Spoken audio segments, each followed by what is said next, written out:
Hi, folks. You're at Tacitus today. Tacitus today, your pushback channel. And thank you for joining this audio live stream. In this essay, I'd like to talk about the changing definition of slavery.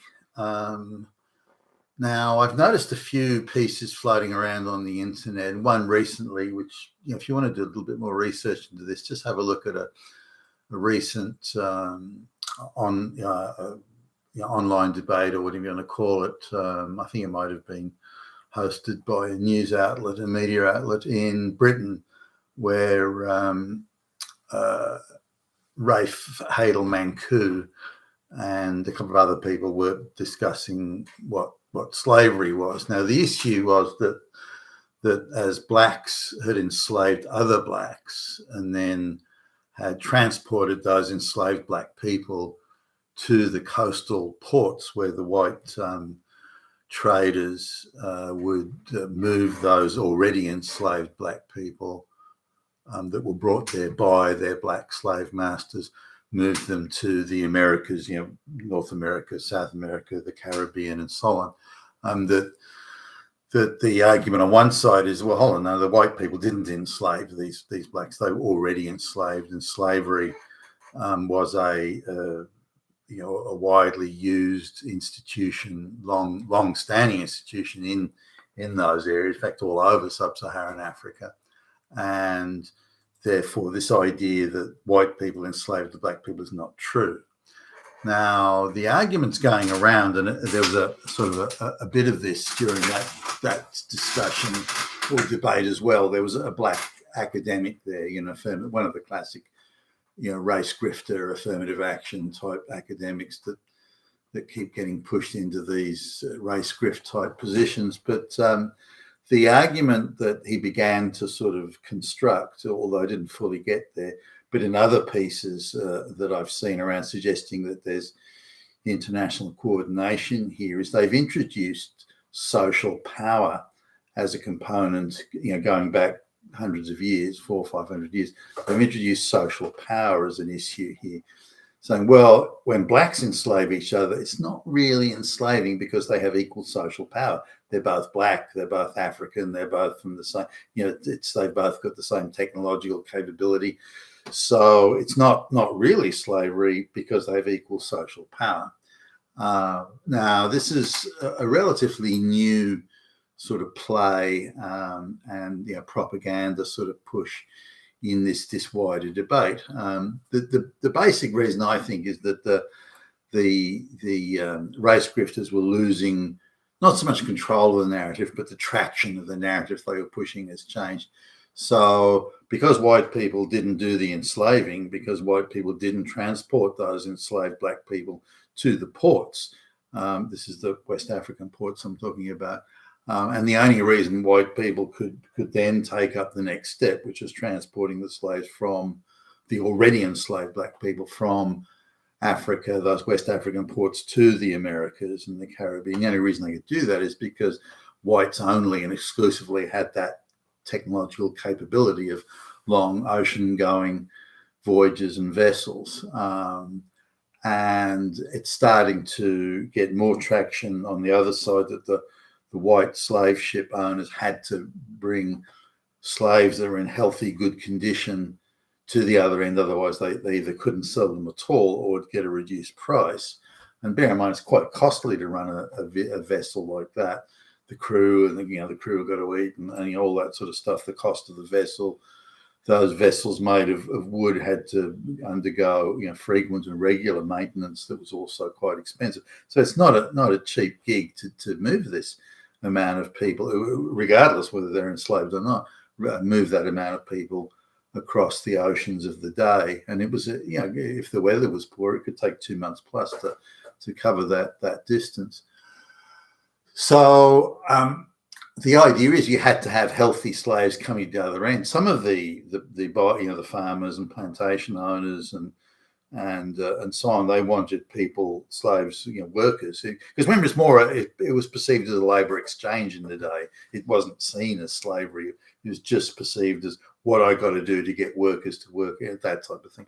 So they were only prepared to pay top dollar, and you get $800 or so for a slave in tip-top condition, ready to start work, and doing the heavy work on a farm that's out in hostile conditions, and the people who are resistant to diseases and that sort of stuff, which the blacks were.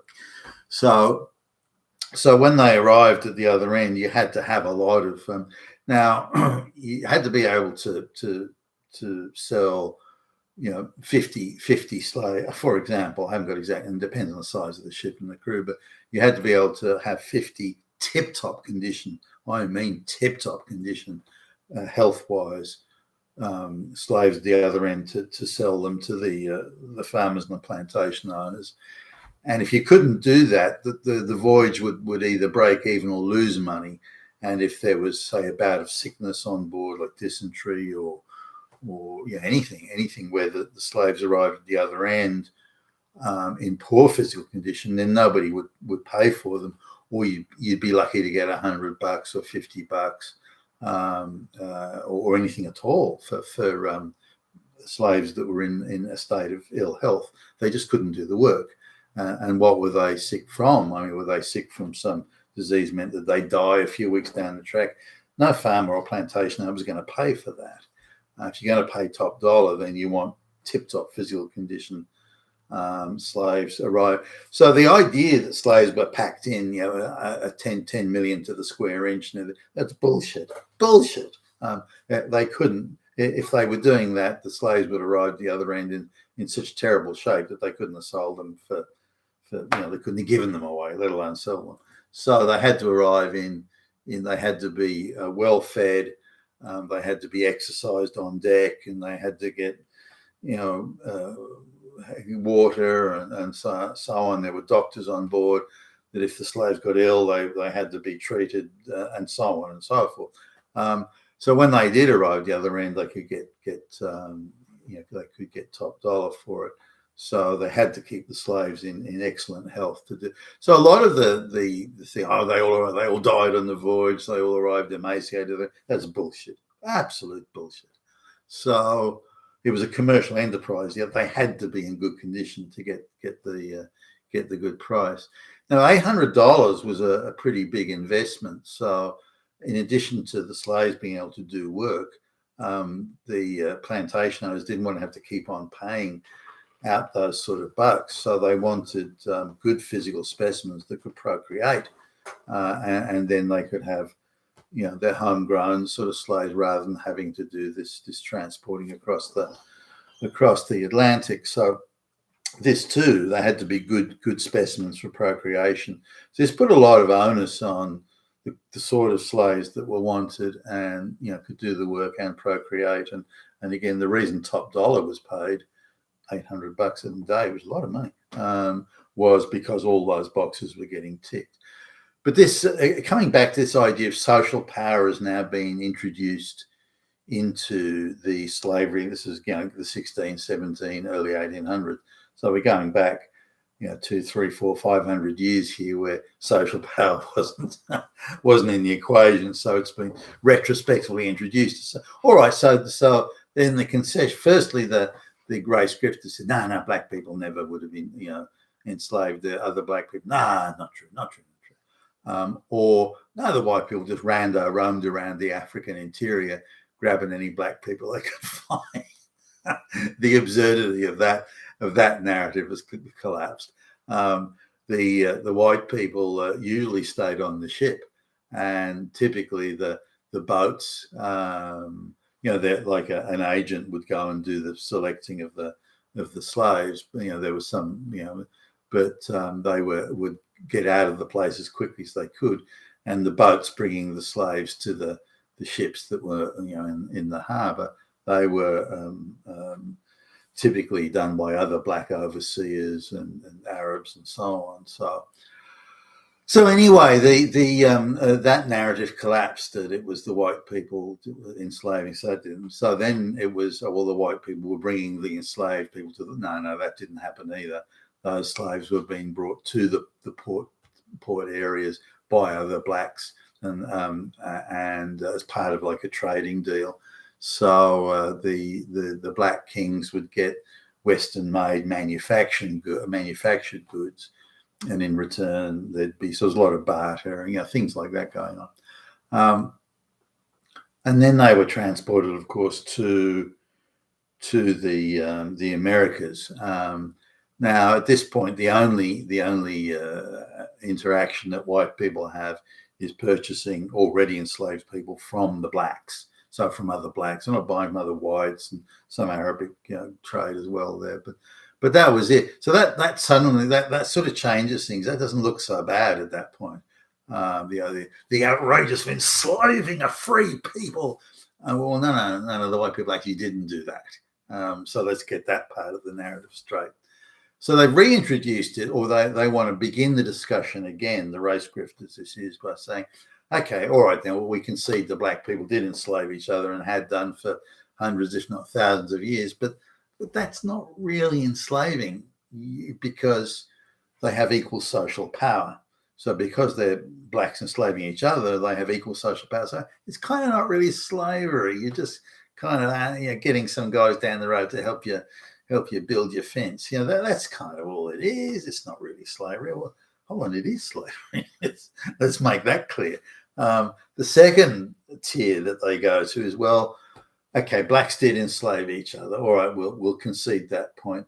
But they didn't do it. They didn't get the slaves in order to run a profitable commercial enterprise, such as growing, I don't know, cotton or tobacco or something like that. They didn't, plantation work. They didn't do it for commercial gain. So there's nothing really wrong with it. If you get a slave to come along and just sweep your floor or just do a bit of donkey work here and there, and that doesn't really matter. That's okay. There's nothing wrong with that, because you're not profiting from the labor of the black person. This is where the Marxist sort of take comes in. But so you're not profiting from that. So it's kind of not really slavery. It's only slavery, if you've got you've got more social power as white people that they're claiming had, and if you use the slavery for a commercial profitable purpose, running a plantation or whatever it might be. Sugar in the Caribbean and all that sort of stuff. Only then is it bad, but it's not bad if you don't gain any profit from it, as in direct commercial profit. So these are the two sort of new, reinvented type of narratives that they're trying to introduce into the slavery thing. Saying it's only bad if you're white, and it's only bad if you commercially profited from it. These are, of course, quite absurd. The Africans, the entire African economy wasn't based on commercial enterprises and plantations. The idea that it was that because the Africans didn't do it, it therefore wasn't exploitation or slavery. Now, the third one, which I thought was high-handed and beyond belief, was where they said, well, the Africans could have just, if they didn't enslave the people over there, other blacks, they could have enslaved them from somewhere else. So it didn't really matter. It was, everybody was a slave or a serf or something. So in the Africans, it doesn't matter if the Africans did it, whereas the white people sort of didn't have much really of a choice. The local Indians were no good for that sort of work. White people were too susceptible to the swamp type diseases, and the sort of work didn't suit them, but it did suit, or what was, the blacks were resistant to diseases and could do that heavy work. So that makes them far more desirable as workers there. So the activists, the grifters say, well, and when the blacks do it, it's just a bit of they're just getting workers. It's just a bit of a labor exchange. That's all it is. But if the white people do it, it's exploitation because of the different social power, and they made commercial profits.